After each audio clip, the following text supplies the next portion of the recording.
जैसे एमएलए को खौफ लगा रहता है, वो जो लखनऊ में बंगला मिला है कहीं छिन ना जाए तो पूरी जान लगाता है अगले इलेक्शन में कि जीत ही जाऊं। एमपी को खौफ लगा रहता है दिल्ली वाला बंगला न छिन जाए, वो जो गार्ड मिले हैं, वो जो मजे की जिंदगी मिली है कहीं चली न जाए, तो पूरी ताकत लगा देता है। घर घर जाके हाथ जोड़ लेता है, घर घर जाके लोगों के पैर पकड़ लेता है, घर घर जाके गरीबों के घर में बैठ के चाय पी लेता है, गरीबों की चारपाई पे बैठ जाता है। किस लिए? उसे वो ऐशो आराम चाहिए। लेकिन जब जीत जाता है फिर यही गरीब उसके दरवाजे पे आता है, उसे अपने पास वाली कुर्सी तक पे ये नेता बिठाने को तैयार नहीं होता। कल तो उसके घर की चाय पी रहा था, आज तो पानी भी उसे डिस्पोजल में पिला रहा है। कह रहा है मेरे घर का गिलास इसके मुंह पर न लग जाए, मेरे घर का गिलास गंदा हो जाएगा, मेरे घर के फर्श पे इसके पैर पड़ेंगे, ये मेरे घर का फर्श गंदा हो जाएगा, मेरी बाहर बैठक पे चौपाल पे बिठा दो, आने न देना, दूर से बात करेगा। और वो भी इल्ला माशाअल्लाह, कई तो ऐसे कि हफ्तों हफ्तों गुजर जाए मिलने का टाइम नहीं देते। मगर इतना याद रखना मेरे अजीजों, ये मालदार लोग इन्हें डर लगा रहता है ये ऐशो इशरत के जो असबाब है चले न जाए, ये दौलत कहीं चली न जाए। मगर गरीब को कोई डर नहीं होता। गरीब के पास होता क्या है जिसका डर लगे? एक जान ही तो होती है, एक जिंदगी ही तो होती है। वो गरीब कहता है ये जान रहे न रहे, मगर मेरे आका का दिया हुआ ईमान रहना चाहिए।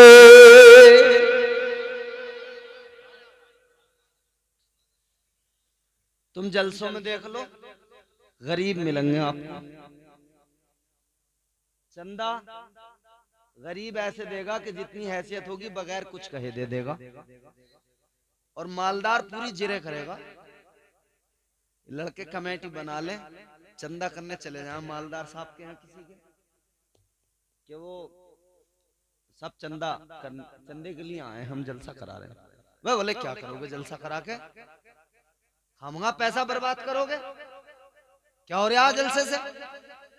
अरे गिन्ना साहब कुछ जरा अल्लाह रसूल का जिक्र हो जाएगा महल्ले में, बस्ती में। अरे कि इमाम साहब कर तो रहे हैं तकरीर जुम्मे में, वही बहुत है, उसे सुन लिया करो। 10 बातें बताएगा, जलसे का नाम ले दो तो 10 बातें बताएगा। और तुम रात की टूर्नामेंट करा लो क्रिकेट की, और इससे कह दो कि साहब आपको रेविन काटना आज वाले मैच में, तो 10,000 देगा बड़े मजे से। क्या कहता रहा, फोटो खींचो सही से और सबको बताओ कि मैंने 10,000 रुपए दिए हैं। क्या हालत हो गई ना।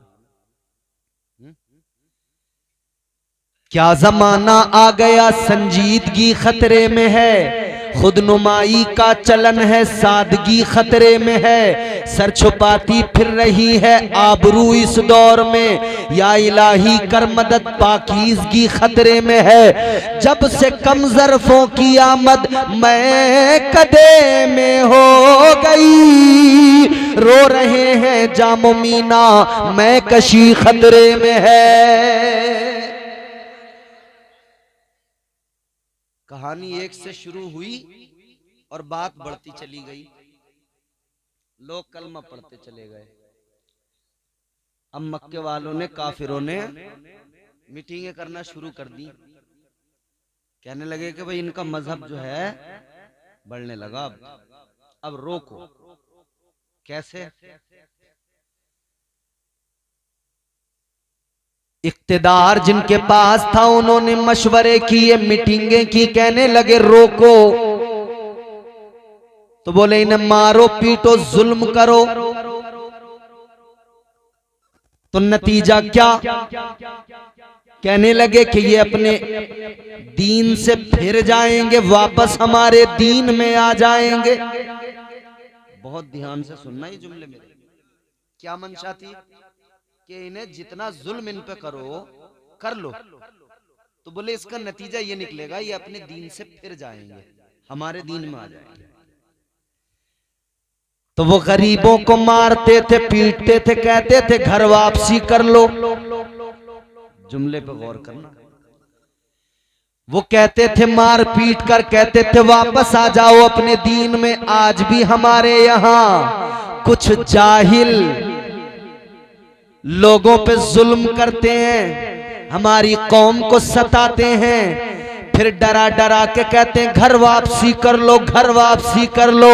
जैसे ही हम ये जुमला इनकी जबान से सुनते हैं, हमें मक्का याद आ जाता है, मक्के के काफिर याद आ जाते हैं, उनका किरदार समझ में आ जाता है। हम समझ जाते हैं कल वो जो मेरे आका के दौर में थे वो भी जुल्म करके कहते थे वापस आ जाओ उसी दीन में, वापस आ जाओ उसी जुल्मत के अंदर। मगर कल भी कलमा पढ़ने वालों ने कहा था तुम जितना मार सकते हो मार लो, जितना जुल्म कर सकते हो कर लो, तुम कैद करना चाहते हो कर लो, तुम अगर कत्ल करना चाहते हो कर लो।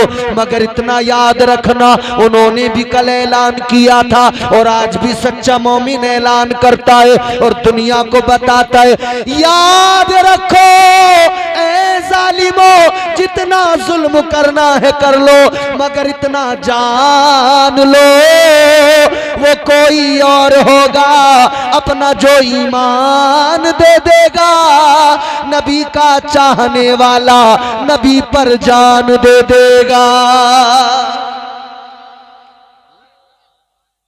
दीन से मुंह नहीं मोड़ेगा, कभी बुज़दिली का शिकार नहीं होगा।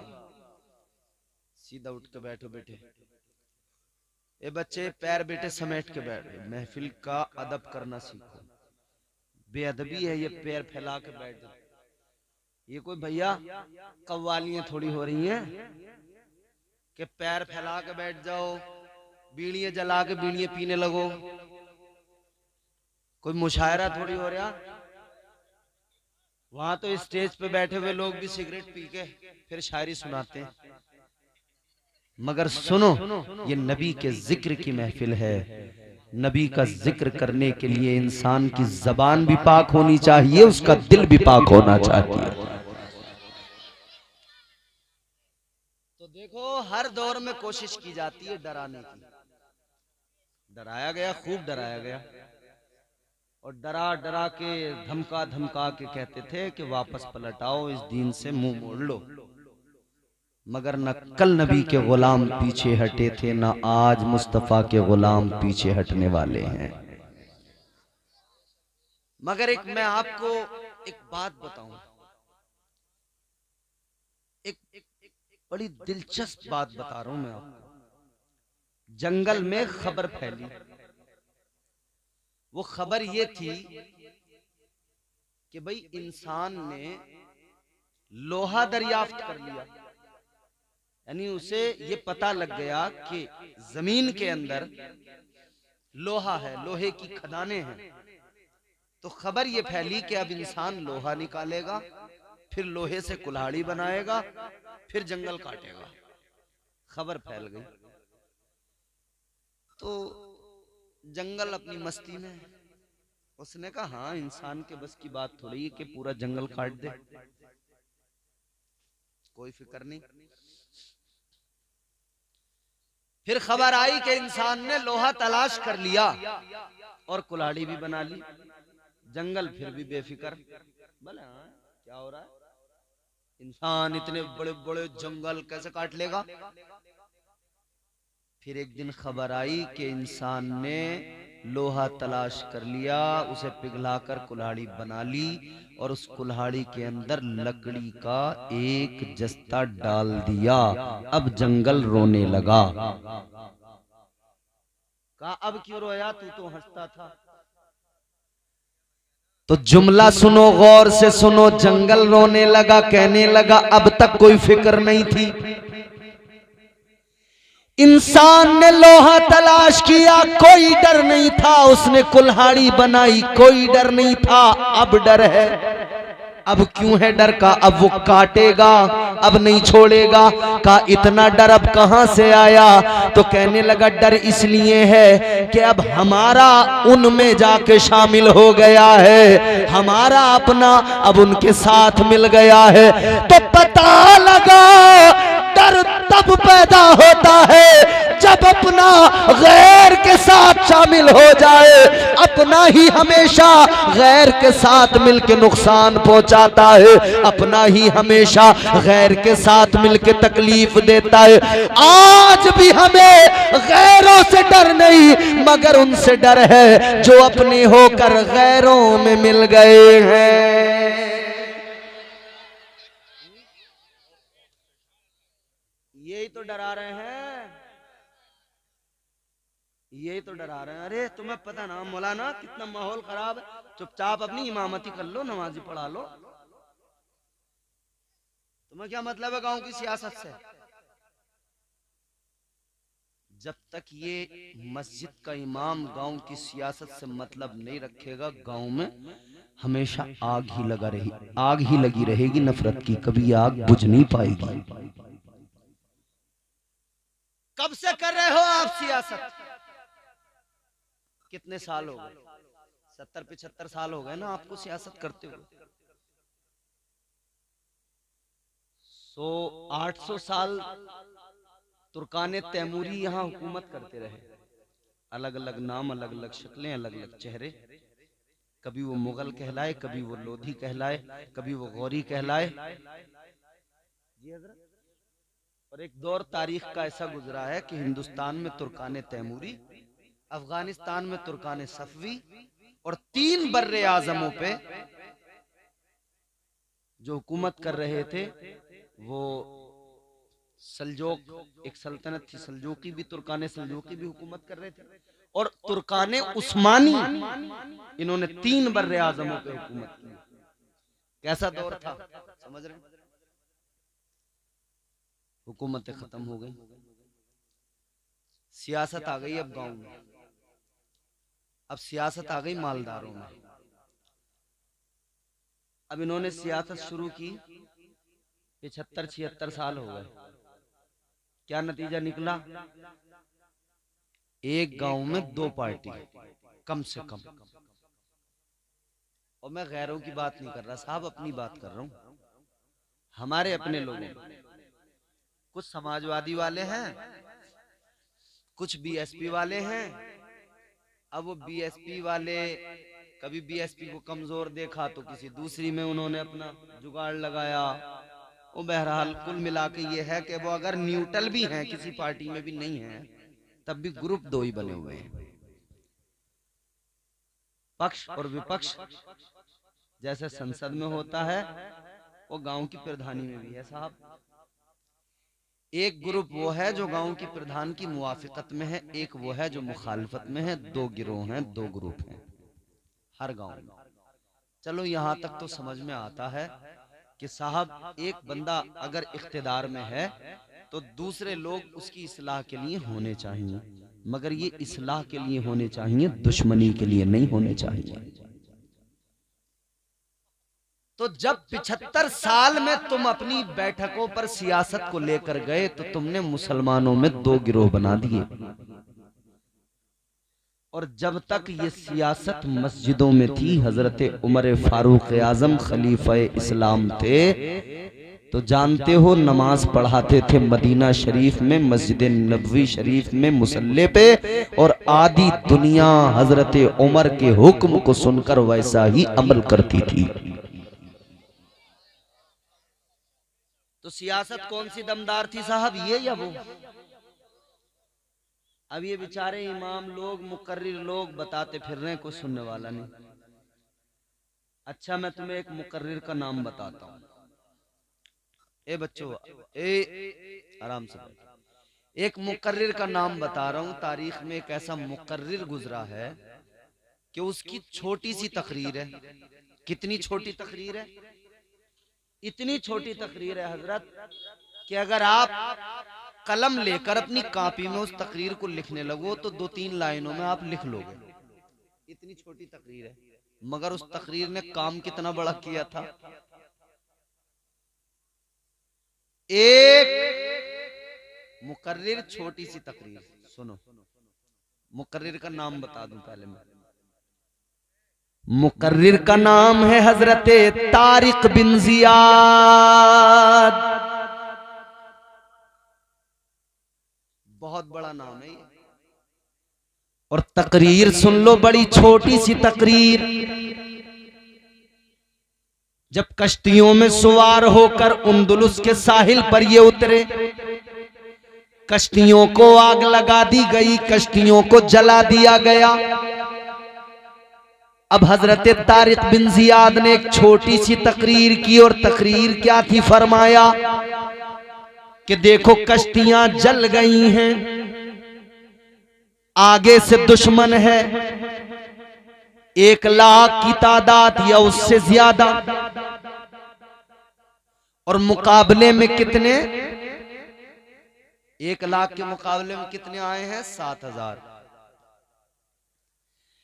हजरत तारिक बिन जियाद ने फरमाया सुनो, आगे दुश्मन बड़ी तादाद में है, यकीनन देखकर लगता है कि हम इनका मुकाबला हरगिज नहीं कर पाएंगे। अगर ये एक बारगी टूट पड़े तो ये यकीनन अपनी तलवारों की धार से हमें जो है यकीनन नुकसान पहुंचाएंगे। मगर सुनो सुनो, हजरत तारिक बिन जियाद ने फरमाया था अगर आगे तलवारें देखकर डर गए और पीछे भागे तो सुनो, पीछे समंदर है, समंदर के अंदर बड़े बड़े जहरीले जानवर हैं, समंदर के अंदर मगरमच्छ भी हैं और भी कई किस्म के जानवर हैं। अगर डर के पीछे भागे तो समंदर के अंदर जाके मरोगे, और आगे बढ़े तो उधर सामने दुश्मन है। मगर सुनो, अगर पीछे हट गए समंदर में जाके मरे तो बुज़दिल कहलाओगे, बुज़दिल की मौत मरोगे, कयामत तक तुम्हें बुज़दिल के नाम से याद किया जाएगा। लेकिन अगर तुम आगे बढ़े और तुमने दुश्मन का मुकाबला कर लिया, अगर तुम्हारे सीने में जज्बे शहादत बेदार हो गया तो फरमाने लगे सुनो सुनो, अगर तुम यहां इनसे लड़ते हुए अगर तुम शहीद हो गए तो याद रखना ये शहादत तुम्हें कल बरोज़े क़यामत अल्लाह का दीदार अता करवाएगी। और अगर तुम कामयाब हो गए तो तारीख तुम्हें गाज़ी इस्लाम कहेगी। छोटी सी तकरीर थी, मगर इस तकरीर का असर क्या हुआ। हम 1.5 घंटा तकरीर कर रहे हैं, आदमी टस से मस नहीं हो रहा। छोटी सी तकरीर का असर यह हुआ, मुसलमान जज्बे शहादत लेकर और हुजूर की मोहब्बत लेकर जब आगे बढ़े ना, और जब मुकाबला किया ना, तो नतीजा ये निकला, ये 7,000 उन 1 लाख पर फतह पा गए। 1 लाख को उसी मैदान में इनकी तलवारों ने काट दिया, और नतीजा ये निकला पूरे उंदुलुस पे इस्लाम का परचम लहराने लगा। अगर वो डर जाते तो बुज़दिली की मौत मरते या नहीं मरते, मरते। अब फैसला तुम कर लो, बुज़दिली की मौत मरना है या बहादुर बनकर दुनिया में इस्लाम का नाम रोशन करना है, आका की अजमतों का ऐलान करना है। फैसला खुद करो। जब कोई डराने आए तो डरना नहीं, घबराना नहीं, बस इतना याद रखना गुलामे मुस्तफा हैं हम। गुलामे मुस्तफा की शान ये, गुलामाने मोहम्मद जान देने से नहीं डरते। ये सर कट जाए या रह जाए कुछ परवाह नहीं करते। गुलामी बड़ी दौलत है, बड़ी दौलत है, बड़ी नेमत है। आका की गुलामी नसीब हुई है। ताजदारे मदीना के गुलामों सुनो, बात आगे बढ़ाते हैं। बात ये है बुज़दिली हमेशा नुकसान पहुंचाती है। लोग कहते हैं जरा माहौल देखो। अगर माहौल देखा जाता तो मक्के में इस्लाम की तबलीग को बंद कर दिया जाता। मगर मेरे आका ने इस्लाम की तबलीग को बंद नहीं किया, इस्लाम की तबलीग जारी रही। ताजदारे मदीना वाली ये कायनात की बारगाह में कुफ्फार आए, आकर कहने लगे, ए मोहम्मद अरबी, अगर तुम्हें माल दौलत चाहिए हमें बताओ, हम देंगे। अगर तुम्हें खजाना चाहिए हमें बताओ, हम देंगे।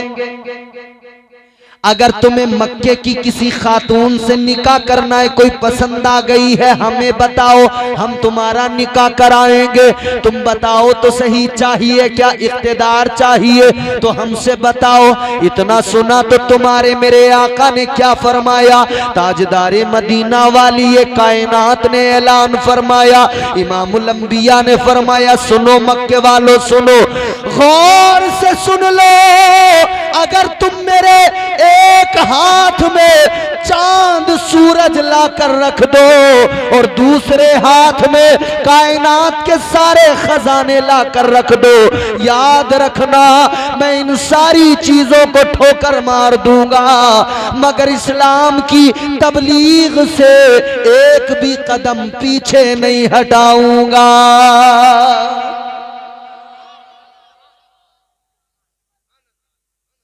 अब जुल्म बढ़ने लगे,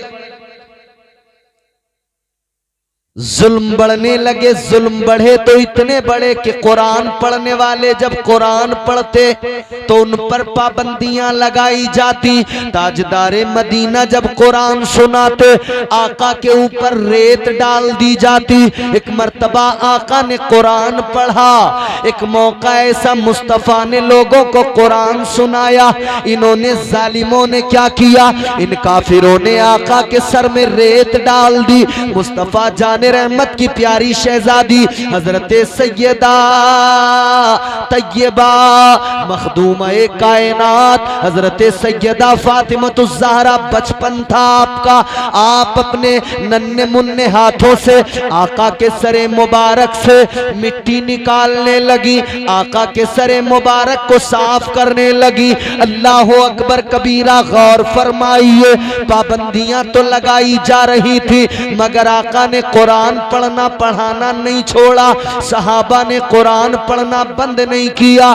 तो कुरान पढ़ने पर पाबंदियां किस लिए थी, किस लिए ये मक्के के काफिर कुरान पढ़ने से आका को रोका करते थे, किस लिए पाबंदियां लगा रहे थे, क्योंकि ये जान गए थे, इन्हें पता लग गया था ये वो कलाम है कि इसका उनके पास में कोई तोड़ नहीं था, इसकी कोई काट नहीं थी। वो जान गए थे जब जब ये कलाम सुनाते हैं, जब जब कोई इस कलाम को सुनता है, नतीजा ये निकलता है वो कलाम सुनने वाला इधर कलाम सुनता है और सुनते ही ताजदारे मदीना का दीवाना बन जाता है।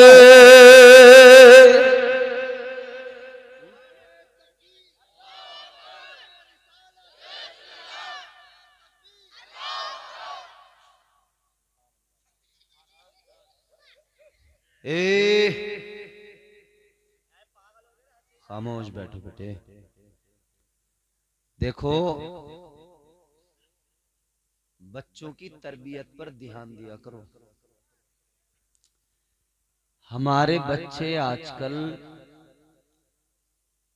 हमारे मुआशरे में ये बड़ी खराबी है, हमारे बच्चे तहजीब, तमीज, अदब, लिहाज ये हमारे बच्चों के पास नहीं है।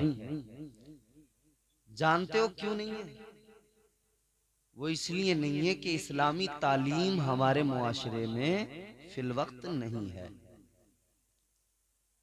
बात वही है, जब तरबियत आप नहीं करेंगे, इन्हें इस्लाम नहीं सिखाएंगे, तो ये जाहिर है फिर जो देखेंगे वैसे ही बन जाएंगे।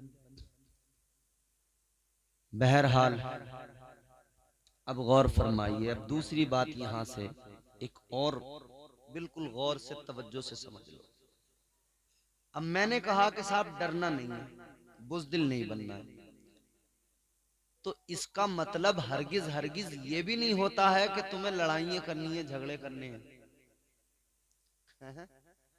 कभी तुम ये सोचने लगो कि साहब मौलाना इम्तियाज बरकाती ने आके कह दिया कि डरना नहीं है, तो बोले अब तो भूस भर देंगे हम, अब तो बोले कोई आए हमारे नहीं, तो इसका मतलब ये नहीं है कि आप किसी से लड़ो बेवजह।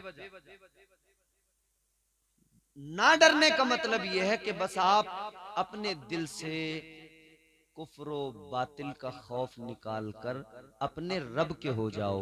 वो चाहते हैं तुम अल्लाह उसके रसूल से दूर करना, तुम अल्लाह और उसके रसूल के करीब हो जाओ। वो चाहते हैं तुम्हें मस्जिदों से पीछे हटाना, मस्जिदों से रोकना, तुम मस्जिदों में खूब जाओ, नमाजें पढ़ो। ये उनके मिशन को फेल करने का काम है। लड़ना नहीं है तुम्हें, इस्लाम सिखाता ही नहीं लड़ना। कई हैं इस्लामोफोबिया का ट्रेंड चलाने वाले कजफहम जाहिल लोग कह रहे हैं कि साहब इस्लाम जब आया तो उन्होंने कहा कि साहब हिंदुस्तान में कहा गया कि साहब हिंदुस्तान में जब इस्लाम आया तो साहब घोड़े पे इस्लाम लाने वाला घोड़े पे सवार होके आया और इस तरह इस्लाम लाया कि उसके एक हाथ में तलवार थी, एक हाथ में कुरान था। तो उससे ये पूछो कि जब एक हाथ में तलवार थी, एक हाथ में कुरान था, तो घोड़ा कौन चला रहा था? अबे दोनों हाथ तो उसके घिरे हुए थे, तो घोड़ा किसने चलाया? तो पता लगा कि झूठ इसका यही पकड़ा गया, साफ साफ झूठ। इस्लाम न घोड़े पे आया, न तलवार हाथ में, ना कोई ऐसा इस्लाम का मामला रहा है कि इस्लाम नफरत लेके आया हो। इस्लाम आया तो अमन लेके आया, इस्लाम आया तो प्यार लेके आया, इस्लाम आया तो मोहब्बत साथ लेके आया। पूरी दुनिया में, पूरी दुनिया में। इंडोनेशिया एक मुल्क है, कौन सा? आजकल वहां मुसलमान खासी तादाद है मुसलमानों की। एक दौर वो था कि वहां पर मुसलमान नहीं थे। इंडोनेशिया में बौद्धिस्ट धर्म को मानने वाले लोग थे, गौतम बुद्ध को मानने वाले, जो अपना उन्हें भगवान कहते हैं, अपना माबूद कहते हैं, बुद्धिस्ट लोग। वहां एक बादशाह था। अच्छा, मुसलमान उस दौर में मुख्तलिफ इलाकों में, मुख्तलिफ मुमालिक में तिजारत की गरज से जाते थे। तो अरब से कुछ मुसलमान तकरीबन 500 ऊंट पर गल्ला लाद कर तिजारत की गरज से इंडोनेशिया पहुंच गए। कहां पहुंचे? 500 ऊंटों पर गल्ला लाद के, अनाज लाद के इंडोनेशिया चले गए कि चलो वहां जाकर तिजारत करेंगे। तिजारत का उसूल ये था, जब किसी मुल्क में जाकर तिजारत करना हो तो वहां के बादशाह से मिलकर उससे इजाजत लेना जरूरी, फिर तिजारत करेंगे आप। आज भी अगर कोई आपके मुल्क में बाहर से तिजारत करने आए, कोई कंपनी अपना बिजनेस करने आए, तो उसे यहाँ की हुकूमत से इजाजत लेना पड़ेगी, उसे टैक्स देना पड़ेगा। कल भी होता था भैया, बादशाह से इजाजत ली जाती थी, फिर तिजारत करते थे। तो ये मुसलमान इंडोनेशिया में पहुंचे तिजारत करने के लिए। बादशाह से जाकर इन्होंने कहा तिजारत करने आए हैं, अनाज लेकर आए हैं, यहाँ की मंडी में बेचना है, हम तिजारत करना चाहते हैं, इजाजत दे दो। वहां के बादशाह ने इजाजत नहीं दी, मना कर दिया। कहने लगा भाई जहां से आए हो वापस चले जाओ, मैं यहाँ तुम्हें तिजारत की इजाजत नहीं दूंगा। मुसलमान कहने लगे साहब दिक्कत क्या है, प्रॉब्लम क्या है? आपको टैक्स चाहिए तो बताइए, टैक्स आपको हम देंगे।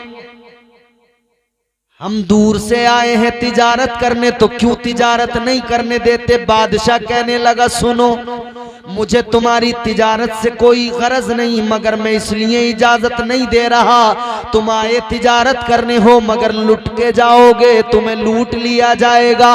इन्होंने कहा क्या मतलब है? कहने लगा बादशाह सुनो सुनो, यहाँ पर फिलहाल हमारे मुल्क में कहत है अनाज का दाना यहाँ के लोगों को देखने नहीं मिल रहा, और तुम ऐसे में अनाज लेकर तिजारत करने आए हो। ये लूट लेंगे तुम्हें, छीन लेंगे तुम्हारा माल। यहाँ तो कहत है, सूखा पड़ गया मियां, कुछ पैदा ही नहीं हो रहा, कहत साली है। मुस्तफा जाने रहमत वाली ये कायनात ताजदार मदीना के गुलामों, बादशाह ने कहा कि मैं तुम्हें इजाजत नहीं दूंगा, वापस चले जाओ वरना नुकसान उठाओगे, वरना नुकसान उठाओगे, लुट कर चले जाओगे। अब ये मुसलमान वापस पलटने लगे, मगर जाते हुए ख्याल आया और सबने मशवरा किया, भाई एक बात तो बताओ,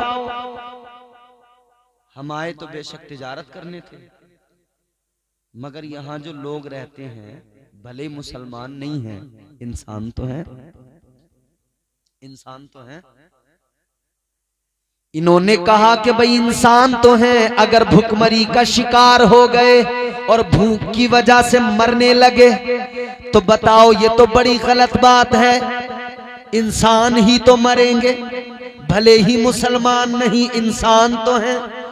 तो कहने लगे चलो अब तक हमने तिजारत की वो अलग तिजारत, आज जरा अलग तिजारत करते हैं। आज तिजारत मदीने के ताजदार के सिखाए हुए तरीके पे करते हैं। अल्लाह अल्लाह वापस आए, बादशाह के पास आकर कहने लगे, बादशाह हमें इजाजत दो, हमें यही तिजारत करना है। बादशाह बोला समझ में नहीं आ रहा आपको, मैंने मना कर दिया है, फिर भी तुम्हारी मर्जी है तो लुट जाओ, मुझे क्या फर्क पड़ता है। ये सारे मुसलमान कहने लगे, बादशाह आज जो हम तिजारत शुरू करने जा रहे हैं उस तिजारत का जरा अंदाज अलग है।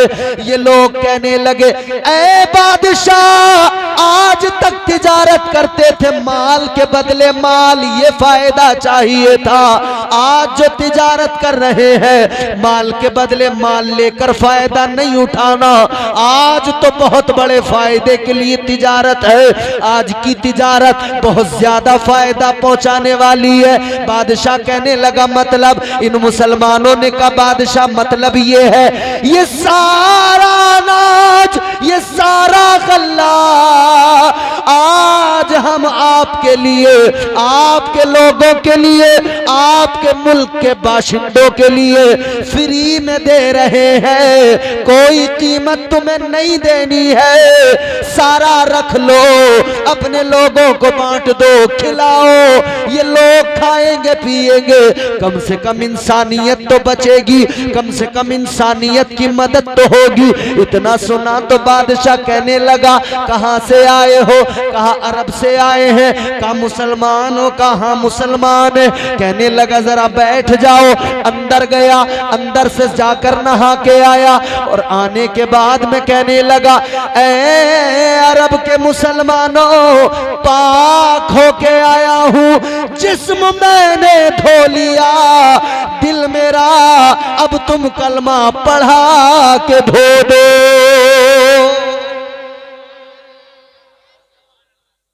कहने लगा आप कलमा पढ़ाकर मुसलमान कर। इन्होंने कहा भाई हमने इस्लाम की दावत नहीं दी तुम्हें, तुमने हमसे कुछ इस्लाम के बारे में पूछा नहीं, कुछ जाना नहीं, वक्त ज्यादा तो नहीं हो गया है? 12:53 मैंने देखा नहीं था पहले टाइम, किस टाइम तकरीर शुरू हुई है, वह गाड़ी शुरू ही कर दी मैंने तो जल्दी खत्म कर देते हैं ना। अच्छा खासा वक्त हो गया, ठंड भी हो रही है। माशाअल्लाह माशाअल्लाह, अल्लाह सलामत शादाबाद रहे। अब सुनिएगा, बादशाह ने कहा कलमा पढ़ा दो, मुसलमान बना लो। ये मुसलमान कहने लगे भाई हमने आपको इस्लाम की दावत नहीं दी, हमने आपको इस्लाम के बारे में कुछ बताया नहीं, आपने कुछ पूछा नहीं, कुछ जाना नहीं, इस्लाम को समझा नहीं। ये क्या हुआ कि अचानक अंदर गए और बाहर आके नहा के बोले कि अब मुझे कलमा पढ़ा दो। तो बादशाह ने जो जवाब दिया वो जवाब सुन लो, दिल की तख्ती पर लिख लो, जिंदगी में काम आएगा और सारी दुनिया को ये जवाब सुनाना। बादशाह ने कहा ये बात तो सही है, न तुमने मुझे कुछ बताया इस्लाम के बारे में, न मैंने तुमसे कुछ पूछा इस्लाम के बारे में। मगर बादशाह कहने लगा सुनो, इस्लाम के बारे में अब और ज्यादा मुझे पूछने की जरूरत क्या, पूछता वो है जिसने कुछ देखा न हो, जिसे मालूम न हो।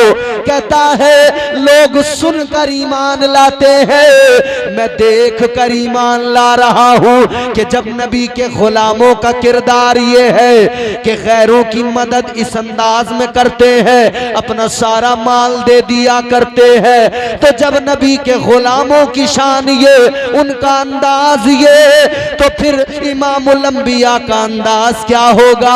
यकीनन गुलाम अगर अनाज देकर दुनिया में मदद कर रहे हैं तो पैगंबर इस्लाम तो यकीनन दुनिया में भी, कब्र में भी और आखिरत में भी मदद फरमाएंगे। कहने लगा आप मुझे कलमा पढ़ा दो, मैंने देख लिया इस्लाम प्यार, मोहब्बत, अमन, इंसानियत, खुलूस का मजहब है। बादशाह ने कलमा पढ़ा, इन्होंने कलमा पढ़ाया, ला इलाहा इल्लल्लाह मुहम्मदुर रसूलुल्लाह सल्लल्लाहु ताला अलैहि वसल्लम। जब कलमा पढ़ाया तो मुसलमान थोड़ा सा जब जोश आता है, जज्बा ईमानी जोश मारता है, तो मुसलमान नारा लगा देता है। कौन सा? नारे तकबीर। तकबीर का नारा मुसलमान बुलंद कर दिया करता है। बादशाह ने कलमा पढ़ा, ये खुश हो गए कि भाई चलो मुस्तफा जाने रहमत की तालीम पर हमने अमल किया है और हमने हुजूर के किरदार को पेश किया, तो नतीजा ये निकला कि बादशाह मुसलमान हो गया। अब बादशाह ही जब मुसलमान हो गया तो यकीनन रियाया पे तो बहुत बड़ा फर्क पड़ेगा, तो जोश आ गया, तो नारा लगा दिया, नारे तकबीर।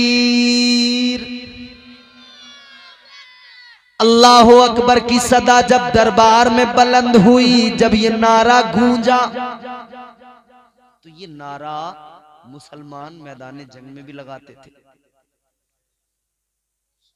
तकबीर का नारा लगाकर डट जाते थे मैदान में।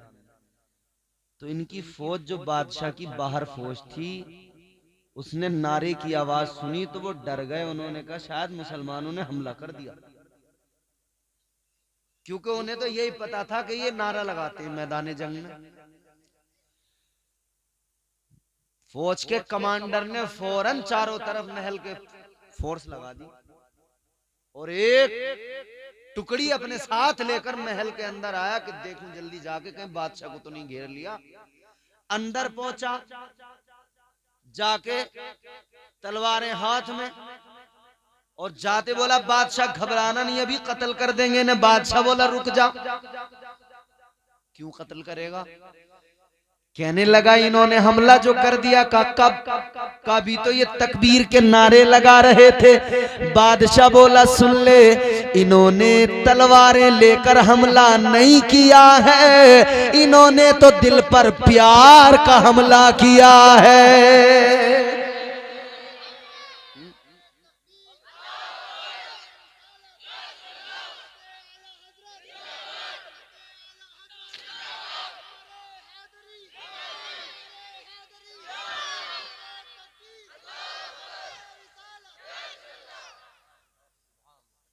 कहा तलवार छोड़ दे, ये तो हमें अमन सिखाने आए हैं, इंसानियत सिखाने आए हैं, प्यार सिखाने आए हैं। नतीजा क्या निकला? पूरे इंडोनेशिया के अंदर इस्लाम फैल गया। आज इंडोनेशिया में इस्लाम का नगमा अगर गुनगुनाया जा रहा, इस्लाम का कलमा अगर पैगंबर इस्लाम की शान में नगमात गुनगुनाए जा रहे हैं, तो ये इस्लाम जो वहां पहुंचा, ये यकीनन इस्लाम मोहब्बत लेके पहुंचा, प्यार लेके पहुंचा। तलवार से तो नहीं आया। अच्छा, आ जाओ हिंदुस्तान की बात करते हैं। हिंदुस्तान में इस्लाम आया तो कुछ बेवकूफों ने, जाहिलों ने कहा कि साहब तलवार के जोर पे आया। तलवार के जोर पे इस्लाम आता तो मामला अलग होता। अगर तलवार के जोर पर इस्लाम आता तो ये जो नफरती चिंटू पैदा हो गया, ये पैदा ही नहीं हुआ होता। बोलो, इसका पैदा होना और भौंकना बताता है कि इस्लाम तलवार के जोर पे फैला ही नहीं है। बादशाह आए यहां। अच्छा, एक शख्स है जिसका नाम है शहाबुद्दीन गौरी। वो आया, तलवार लेके आया, हिंदुस्तान पे उसने हमला, हिंदुस्तान को हासिल करने आया शहाबुद्दीन गौरी। बात समेट रहे हैं, आखिरी बात है, सुन लीजिए। हिंदुस्तान को हासिल करने आया, नतीजा पृथ्वीराज चौहान की हुकूमत थी। पृथ्वीराज चौहान की हुकूमत थी, समझ रहे हो? तो पृथ्वीराज चौहान के दौर में शहाबुद्दीन गौरी तलवार लेके आया, फौज लेके आया। नतीजा क्या निकला? हिंदुस्तान की फौज ने पृथ्वीराज चौहान की फौज ने घेर घेर के मारा, चारों तरफ से घेर घेर के मारा, दौड़ा दौड़ा के मारा। मतलब यह कि हासिल करने आया था जमीन, तो नतीजा क्या निकला? घेर घेर के मारा, ढूंढ ढूंढ के मारा, भागा पीछे। मगर उसी वक्त में एक और शख्सियत हिंदुस्तान में तशरीफ लाई, जो खुद नहीं आए, उन्हें मुस्तफा जाने रहमत ने भेजा। ख्वाजाए खाजगान मालिक हिंदुस्तान अताए रसूल सरकारे गरीब नवाज हिंदुस्तान में तशरीफ लाए। तो जो तलवार लेके आया था उसे तो यहाँ वालों ने घेर घेर के मारा था।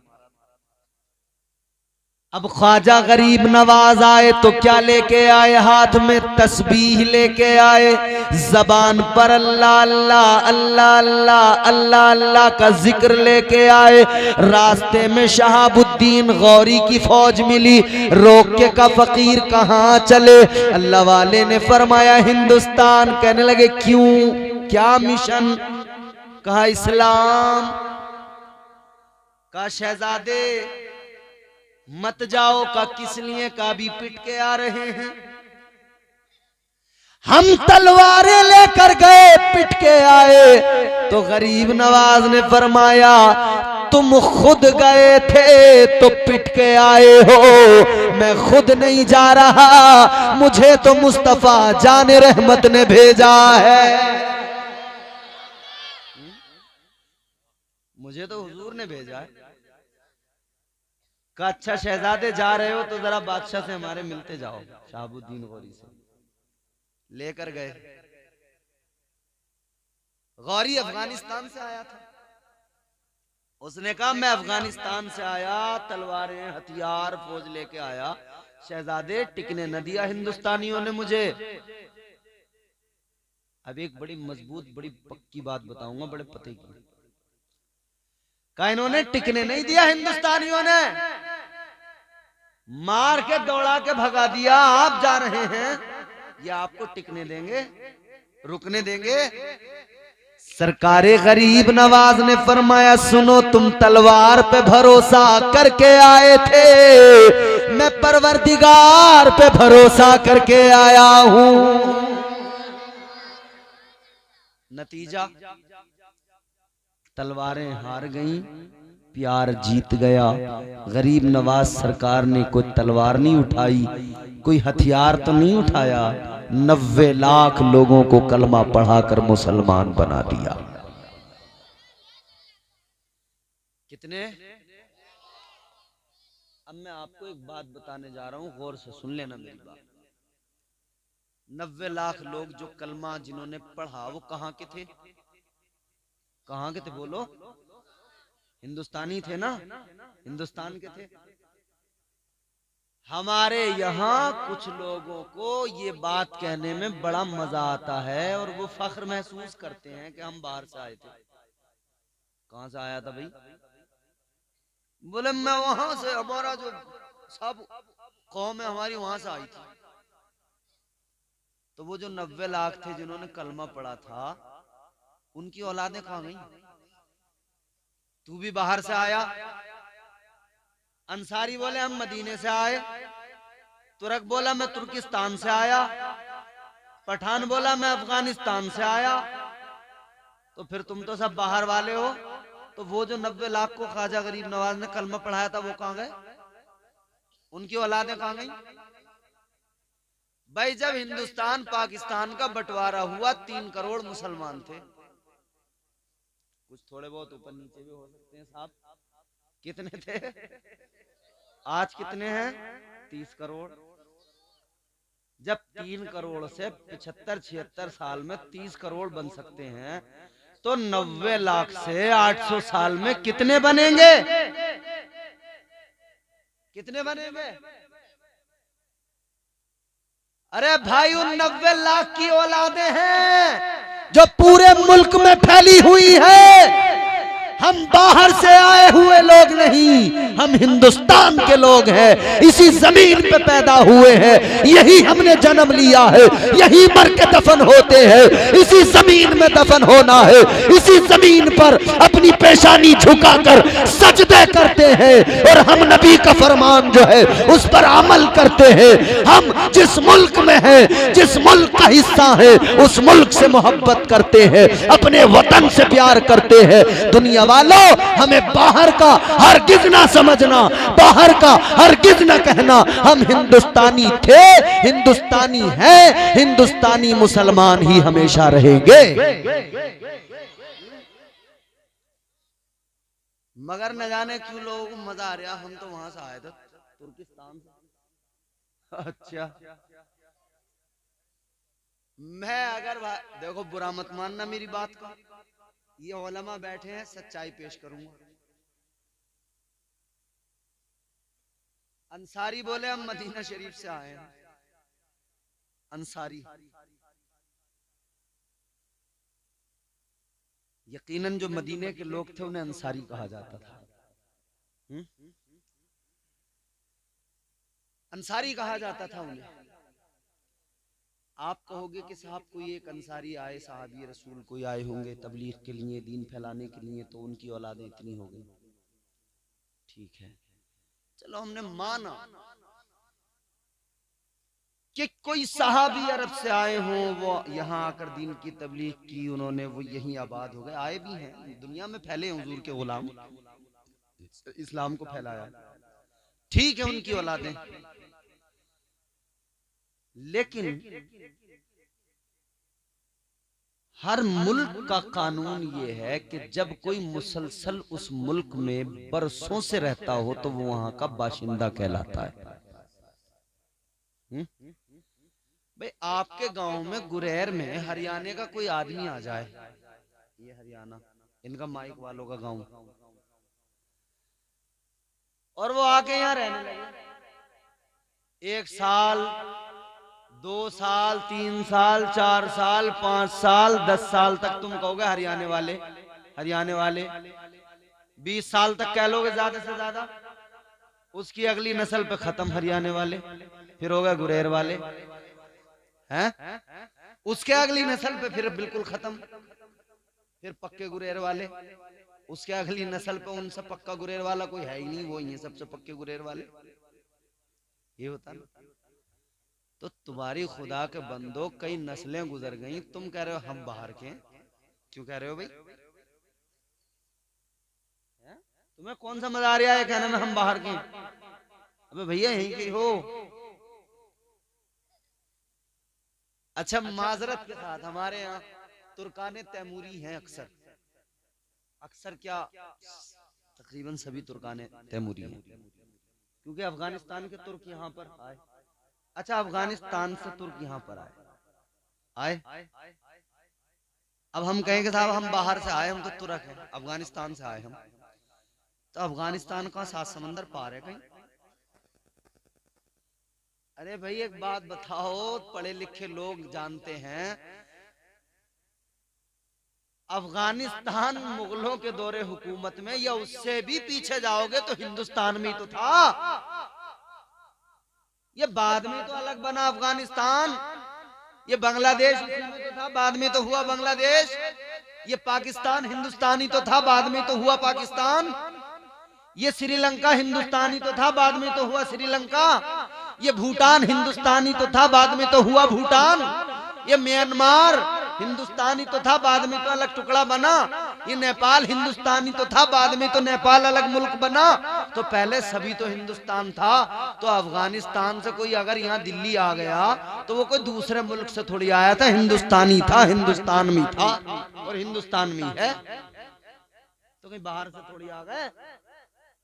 बाहर से कहां से आ गए? हिंदुस्तानी हो। पठान कहेगा नहीं जी मैं तो यूसुफ सही हूं,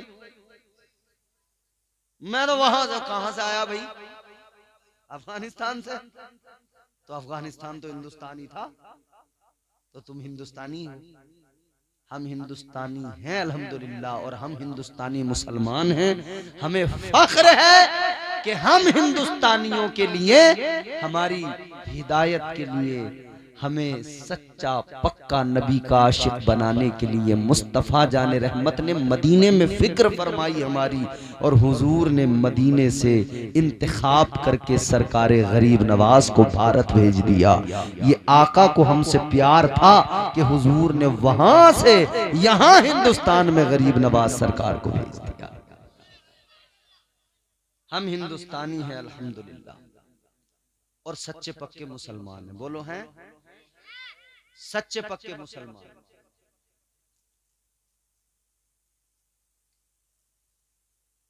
मुसलमान तो सच्चे पक्के ही हैं। गड़बड़ियां हैं, थोड़ी सी गड़बड़ियां दूर कर लो फिर मामला ठीक है। सबसे बड़ी गड़बड़ी यह है कि भैया नमाजी बन जाओ, इसके बगैर बात नहीं बनने वाली किसी सूरत। अपने बच्चों को कुरान पढ़ा लो, अपने घरों में पर्दे का माहौल पैदा कर लो। कमेटी वालों, चलो आपके जलसे में ज्यादा लोग नहीं आए कोई बात नहीं है, मगर आपका जलसा हो बड़ा कामयाब गया। मगर एक पैगाम है आपके लिए।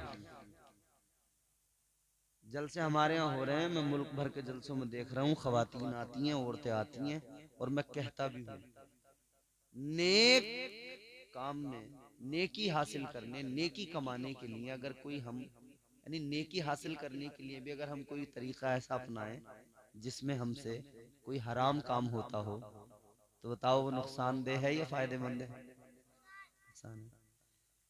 तो बेपर्दा रहना नाजायज है, हराम है।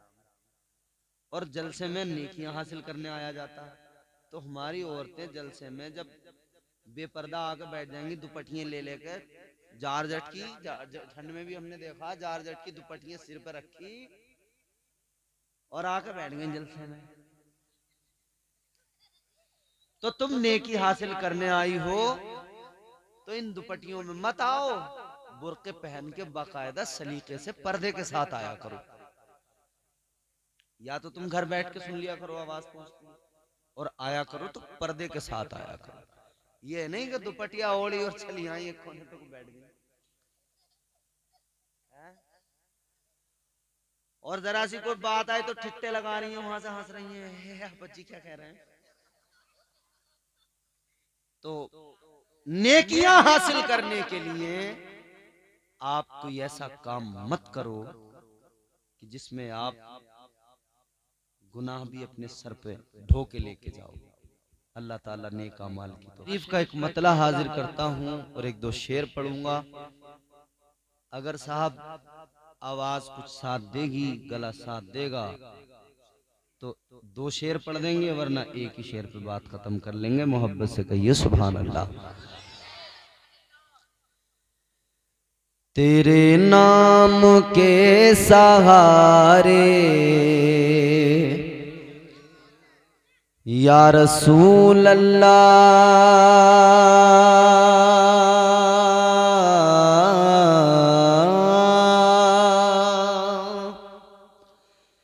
तेरे नाम के सहारे, तेरे नाम के सहारे मेरा नाम चल रहा है।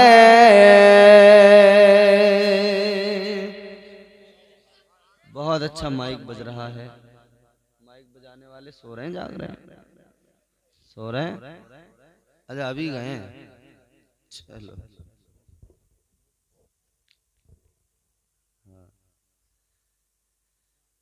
तेरे नाम के सहारे, तेरे नाम के सहारे मेरा नाम चल रहा है।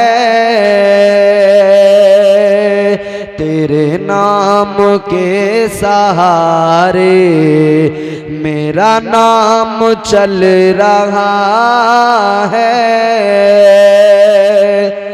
तेरे नाम के सहारे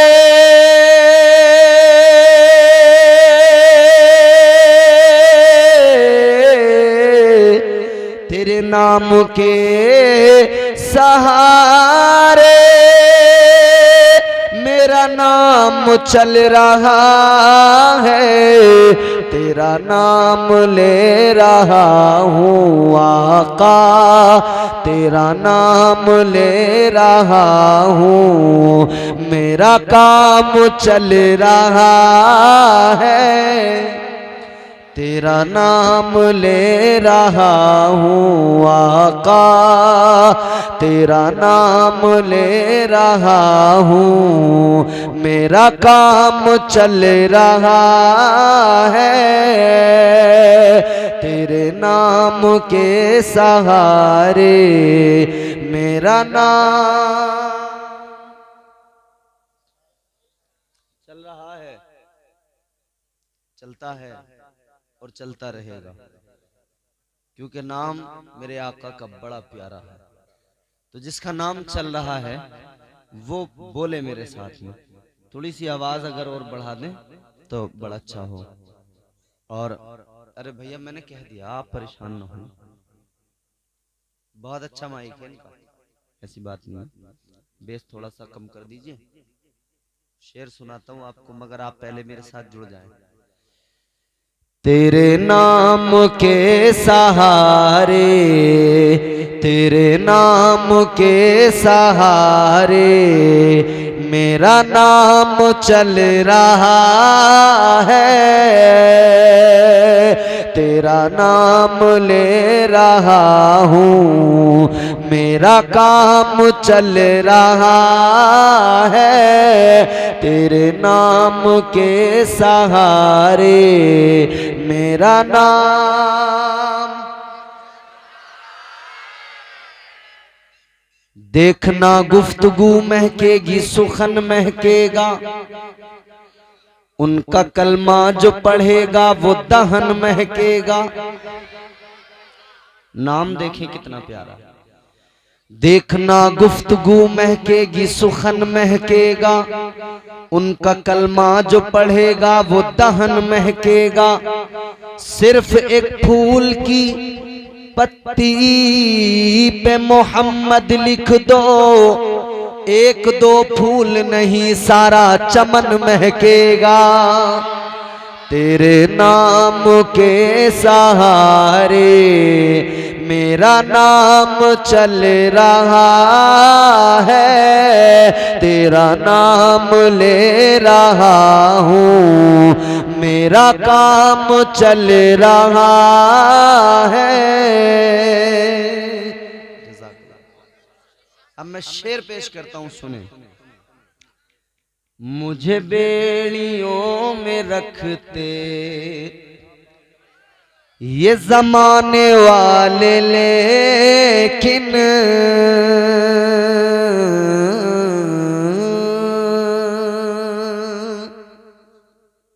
दुनिया की यही कोशिश है कि मुसलमान को कैदो बंद की सऊबतों में डाल दिया जाए और इसे जेल के अंदर बेड़ियां पहनाकर फेंक दिया जाए। कितने मुसलमानों को जेलों में बेवजह भी बंद कर दिया गया। इस सब का मकसद सिर्फ एक है कि मुसलमान को डरा के रखा जाए, ताकि मुसलमान सहमा हुआ रहे, आवाज निकाल ना सके। इतना डर जाए, इतना डर जाए कि फिर उस डर में ये अपने दीन की कदरों को पामाल करने लगे। इसे अल्लाह के रास्ते में भी बुलाया जाए, दीन की तरफ इसे रग़बत दिलाई जाए, तो इसके दिमाग पर वो खौफ इस दर्जा गालिब आ जाए कि ये वहां जाते हुए डरे। मगर जो सच्चा मुसलमान होता है कभी किसी से नहीं डरता। आज भी डराने की कोशिशें हैं, कल भी डराने की कोशिशें की गई थी। फारान की चोटी पे खड़े होकर मुस्तफा जाने रहमत ने एलाए कलिमतुल हक बयान फरमाया। ताजदारे मदीना वालिये कायनात मुस्तफा जाने रहमत ने अल्लाह ताला की तौहीद का ऐलान फरमाया। अल्लाह ने फरमाया या अय्युहन्नास कूलू, मेरे आका ने फरमाया या अय्युहन्नास कूलू ला इलाहा इल्लल्लाह। आका फरमाते हैं लोगो सुनो, जिनको तुम खुदा तसव्वुर करते हो वो खुदा नहीं। खुदा वो है कि जो अकेला है और उसी ने पूरी कायनात को पैदा फरमाया है, वही लायक इबादत है। यूं ही किसी के आगे न झुक जाओ, उसके आगे झुको। नतीजा मक्के के लोग सामने थे,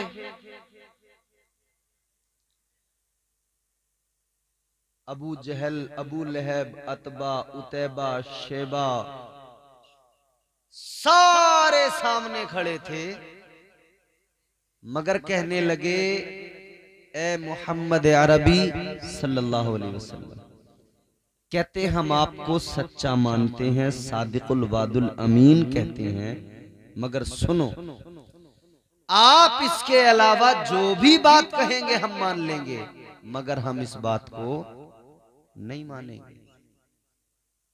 हुजूर ने दीन की दावत दी, इन्होंने कहा हम नहीं मानेंगे। एक अल्लाह की इबादत का मसला था। कहानी एक से शुरू होती है। कितने से? एक नंबर बड़ा इंपॉर्टेंट, इसकी बड़ी अहमियत है। मेरे मुस्तफा जाने रहमत के दीवानों गौर से सुनो, एक अल्लाह की इबादत की जब आका ने बात कही, कहानी एक से शुरू हुई। मुस्तफा जाने रहमत ने ऐलाने नबूवत फरमाया, आका ने फरमाया एक अल्लाह की इबादत करो, मगर सबने इनकार कर दिया, पीछे हट गए। उन्हीं लोगों के दरमियान से एक बच्चा निकल के आया, आगे बढ़ा और आगे आकर कहने लगा ए मोहम्मद सल्लल्लाहु ताला अलैहि वसल्लम, आपने जो कुछ भी कहा सच कहा, हक कहा, ये माने न माने, ये सारे लोग आपकी बात को तस्लीम करें या ना करें, मगर हाँ मैं कहता हूं आप सच्चे, आप जिस दीन की दावत दे रहे हैं वो दीन सच्चा। वो बच्चा कहने लगा, आप मुझे अपना कलमा पढ़ाइए, मैं आप पर ईमान लाता हूँ। एक अल्लाह की इबादत की बात एक ही निकल के आया। ये आने वाला सबसे पहले कलमा पढ़ने वाला ये कोई और नहीं, हैदर कर्रार शेरे खुदा अलीजुल मुर्तजा थे। एक अल्लाह की इबादत की बात थी, एक हैदर कर्रार आए। मगर जब वो आए ना तो उनका आना हमें बड़े पैगाम देता है। दौर बड़ा खतरनाक था। आदमी जालिम बन गया था, बहुत बड़ा वाला। दौर बड़ा खतरनाक था। आप बारहा उस दौर के बारे में सुनते रहते हैं। मगर मेरे अजीजों गौर फरमाइए, इतने मुश्किल दौर के अंदर मालूम था सबको, जो भी इनका कलमा पढ़ेगा, जो भी इनकी तायीद करेगा, जो भी इस दीन को मानेगा, मालूम था उस पर सख्तियां की जाएंगी, उसे सताया जाएगा, मारा पीटा जाएगा, जुल्म किया जाएगा, डराया जाएगा। लेकिन ये सब जानते हुए भी मौला अली ने कलमा पढ़ लिया, आका पर ईमान लाए। मौला अली का ईमान लाना कयामत तक के मुसलमानों को ये पैगाम देता है, अगर तुम हैदर कर्रार को मानते हो, अगर तुम अली शेरे खुदा के मानने वाले हो, तो याद रखना सारा जमाना मुखालिफ हो, मगर तुम कभी डरना नहीं, बुज़दिली का मुजाहिरा नहीं करना। बात हक की आए, बात सच की आए, हजारों के दरमियान अकेले आना और हक की तायीद करना, अपनी आवाज बुलंद कर देना। ये मौला अली का ईमान लाना दुनिया को, तमाम उम्मत को पैगाम दे रहा है। मौला अली तारीख उठाकर देखे, कभी किसी महाज पर, कभी किसी मौके पर, कभी किसी मैदान में कभी डरे नहीं, बल्कि बड़े बड़े जालिम, बड़े बड़े दुश्मन डर के भागते नजर आए, घबराते हुए नजर आए। मौला अली का ईमान लाना उम्मत को पैगाम देता है कि बुज़दिल कभी मत बनना, भले सारा जमाना तुम्हारे मुखालिफ। आज हमारे यहाँ ये भी एक शिकायत है लोगों की कि भाई मौलाना क्या करें, हालात देखो कैसे हैं। और हमारे यहाँ गांवों में जो छोटी छोटी प्रधानियां हैं, वो इमाम से आके कह रही हैं, इमाम साहब जरा हिसाब से काम करो, पता नहीं है तुम्हें सरकार किसकी है। और प्रधान की चौपाल पे बैठ के फ्री की चाय पीने वाला चमचा मौलवियों को समझाता, मौलाना हालात नहीं देख रहे कैसे हालात हैं, तुम्हें क्या पता, तुम तो मस्जिद के अंदर रहने वाले आदमी हो, तुम क्या जानो हालात क्या है। अबे जालिम, मुफ्त की चाय पी पी के तू तो बुज़दिल बन गया, तू अपने आलिम को भी बुज़दिल बनाना चाहता है? बेहया करो ना। आलिमों को बुज़दिल बनाने की कोशिश करने वाले चमचों, जरा कान खोल कर सुन लो, गौर से सुन लो। तुम इन आलिमों को बेवकूफ समझते हो, कहते हो तुम्हें मस्जिद के बाहर क्या मालूम। ओ जाहिलो सुन लो, कल सियासत मस्जिदों से हुई तो इस्लाम सारी दुनिया में फैल गया। आज तेरी चौपाल पे सियासत पहुंची, आज तूने गांव के गांव बुज़दिल बना दिए। तू सिवाय डराने के कुछ और काम नहीं करता, क्योंकि तुझे आदत जो पड़ी है डराने की। किसी का बच्चा दिल्ली चला गया, काम करने लगा, जींस का कारखाना खोल दिया, जरा पैसे कमा के घर आया। गांव में आकर उसने मकान बनाया। प्रधान की बैठक पे चमचा बोला, प्रधान जी जरा देखो तो बड़ा पैसा ला रहा है, कहां से ला रहा है? कह रहे हाँ यार बात तो सही है, कहीं 2 नंबर का काम तो नहीं करने लगा ये? भले एकदम कहां से आ गया इस पे? तो किसी काम से अगर सिपाही आ गया तो सिपाही से कह रहे हैं कि सिपाही, पुलिस वाले से सिपाही से कि देखो जरा नजर रखना इस आदमी पे। बोले मुझे कुछ गड़बड़ लग रहा है इसका मामला है। ओ खुदा के लिए ऐसा जुल्म न ढाओ, ऐसा सितम न करो, अपनी आखिरत की फिक्र करो, न खुद बुज़दिल बनो न कौम को बुज़दिल बनाओ। याद रखना आज तुम कहते हो जमाना हमारे खिलाफ था, जब एक ने कलमा पढ़ा था तब भी सारा मक्का उस एक के भी खिलाफ था, और कलमा पढ़ाने वाले मेरे आका के भी खिलाफ था। सारा मक्का, सारे चोटी के बड़े बड़े अमीर लोग, सरदार सब मुखालिफ थे। लेकिन मेरे आका ने मिशन शुरू कर दिया। अब कलमा पढ़ने वाले देखो कौन आए, गरीब लोग, बिलाले हबशी जैसे गरीब गुलाम,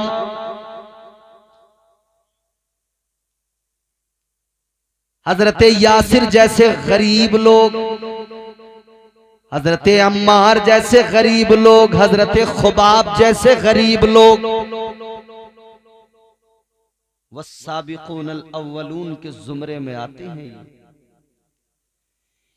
इन्होंने कलमा पढ़ लिया, इन गरीबों ने इस्लाम को अपना लिया, इन गरीबों पे जुल्म किए गए, मारा पीटा गया।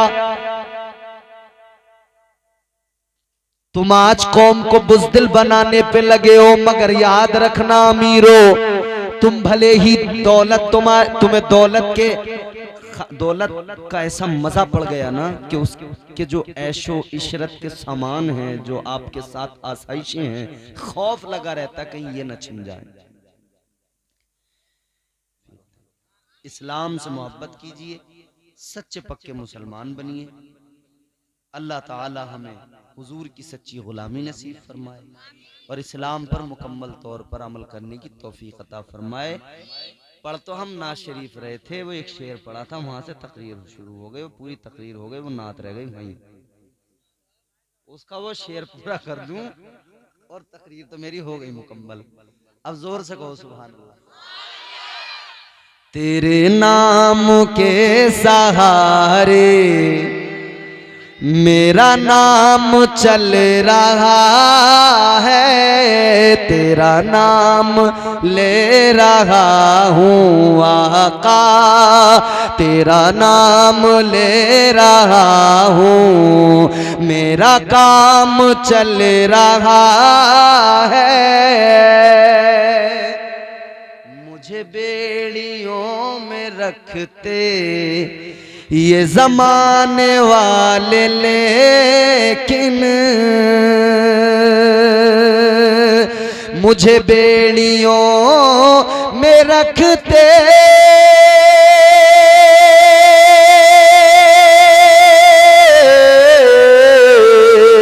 मुझे बेड़ियों में रखते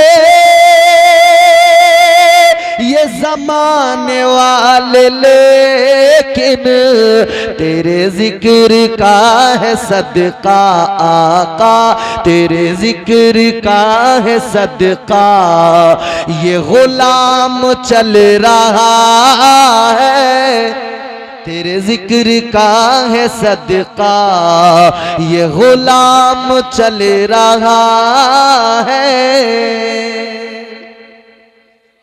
अच्छा, जलसा खत्म होने के बाद में इख्तिताम कैसे होता है हमारे जलसों का? अब जैसे हमारी तकरीर हो गई, सबने पढ़ लिया, तो क्या करेंगे साहब? खड़े होकर सलाम पढ़ेंगे। मुस्तफा जाने रहमत पे लाखों सलाम, शम्ए बज़ में हिदायत पे लाखों सलाम। ये बड़ा मकबूल सलाम है, ज़बाने ज़दे खास व आम है, पूरी दुनिया में पढ़ा जाता है। हमारे घरों में, महफिलों में, मसाजिद में बच्चा बच्चा इस सलाम को पढ़ता है। क्यों? क्योंकि ये एक आशिक का कलाम है, बरेली शरीफ के कलंदर का कलाम है, मेरे आला हजरत का सलाम। इस सलाम को जहन में रखें। और ये शेर आखिरी, तेरे नाम के सहारे मेरा नाम, जिसका चल रहा है बस वो बोले, जिसका नहीं चल रहा बिल्कुल ना बोले। तेरे नाम के सहारे मेरा नाम, तेरा नाम ले रहा हूं, मेरा काम ये नहीं अगर करामत तो बताओ और क्या है, ये नहीं अगर करामत तो बताओ और क्या है,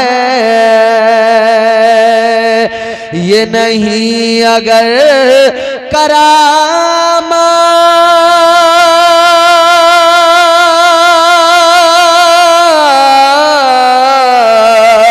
ये नहीं अगर करामत तो बताओ क्या है, जहां जाओ आला हजरत, जहां जाओ आला हजरत का सलाम चल रहा है, जहां जाओ आला हजरत, जहां जाओ आला हजरत का सलाम चल रहा है। वमा अलैना इल्लल बलाग, कलमा पढ़े ला इलाहा इल्लल्लाहु।